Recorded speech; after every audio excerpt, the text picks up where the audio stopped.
Banjo Ben. Welcome to BanjoBenClark.com. This is your home to learn how to play guitar and mandolin. This week is Banjo Week, and is it ever? I'm just going to go ahead and say this is probably my best lesson I've ever taught. It's huge. It's almost 40 minutes long. If you have any questions or you need any help about how to play some of this up the neck, back up, and playing these cool boogie woogie licks, this is the lesson for you. Here's what we're going to do.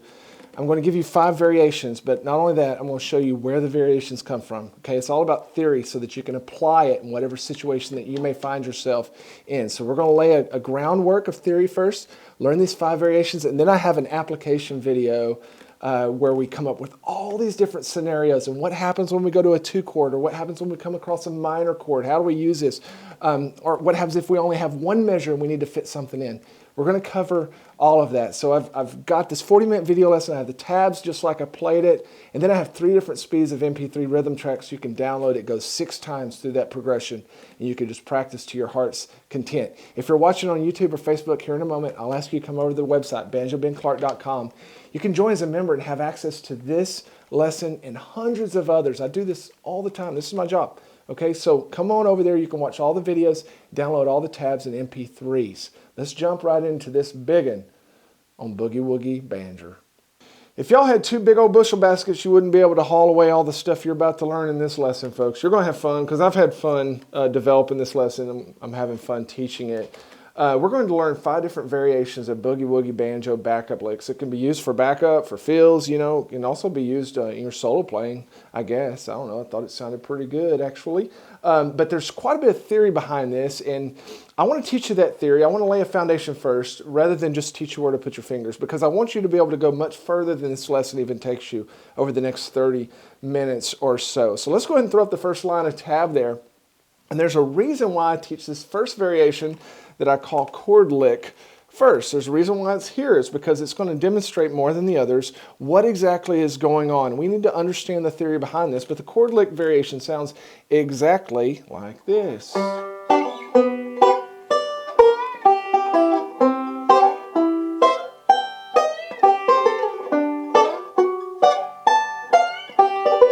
Okay, so what's going on here? Well, most of you know. If you don't, you're about to learn. If you want to learn more, you need to go watch my basic banjo backup series. But most of you know that there are 3 different major chord positions for the banjo. So if I wanted to get a straight up G major chord playing the 3 notes in the G major triad, I can get it 3 different ways. The first I'm going to call a Y position. I call it that because my hand actually looks like a Y if you were to look at it from the headstock. But we've got the 3rd fret here, the 4th fret here, and then I play the 5th frets with my last 2 fingers. Now if I move everything up 4 frets, 3, 4, and then switch the order of my first 2 fingers, that changes to an exposition, I shall call it. And that's where we have 7th fret, 8th fret, 9th fret, and 9th fret. So we get the same notes, we just got them in a different position, and a little higher. Just a different inversion, right? Now, if we go up 3 more frets, we're going to land on the 12th fret. And if we bar all the strings on the 12th fret, we actually recreate what's happened down at the nut 12 frets below, but we're going to get another G major chord. And you know, these 3 positions are what's the foundational building blocks of all of these licks. So that way, once you understand this, then you can take it wherever you want to go. Okay, so let's look there at the first measure and just see what we're getting here. You know, this is a very basic banjo technique that maybe you learned while I've taught it before, and it serves you very well just to play basic banjo backup. It sounds like this. And all I'm doing is just going between my first 2 chord positions there that I showed you and playing a bass note, and then I'm going to vamp, or to kind of create a percussive sound by pinching the first 2 strings and releasing right as I pinch. Okay, so it sounds, and then you move up to 9th fret, switch your fingers. So, you know, you could play all the first 3 strings too. Sometimes I'll go.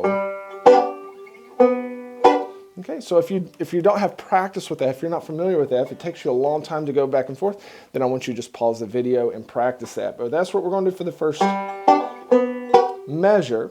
And then we're going to go up and not forget the bar chord position that we've also learned, because that's actually where the first part of measure 2 is based out of. We're going to come up with our pinky, and we're going to play the 12th fret, and then we're going to come down to the 12th fret. Wait, we're not either. We're going to come down to that note, but we're going to get this note a different way. We're going to get it by bending the 11th fret beneath it up a half step, so up a fret's worth. So we're going to start here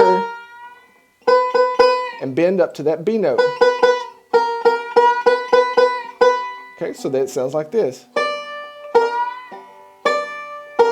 So I'm playing with my pinky here, and I'm bending with my middle finger. So we've got 2 quarter notes there. Now what we're going to do next is, it looks a bit in disguise, but what's actually happening is I'm playing a partial exposition on the last 2 beats of measure 2, but I'm adding an extra note in.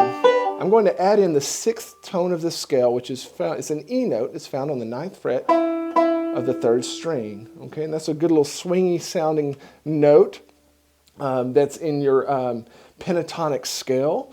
And that's really all the notes that we're going to have for most all these licks. And I'm going to grab that by playing the 8th fret with my first finger and then the 9th fret with my middle. So measure 2 sounds like this.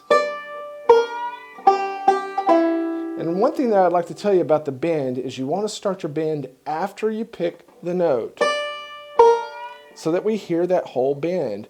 If you start your bend before you pick the note, you'll only get partial bend. We don't want that. We want the whole bend. And then I'm not going to consciously release the bend. I'm going to come off that string. We're going to get some of that release sound. Okay.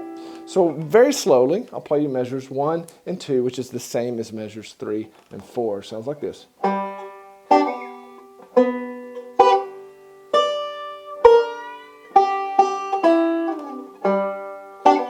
Can you do that with me?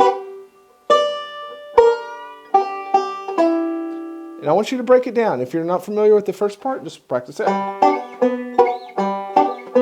And then come up here and practice this.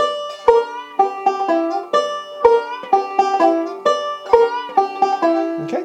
So now, here's the cool thing about that, because we just learned it out of G. So that means if I start this pattern on the 5th fret with my ring finger,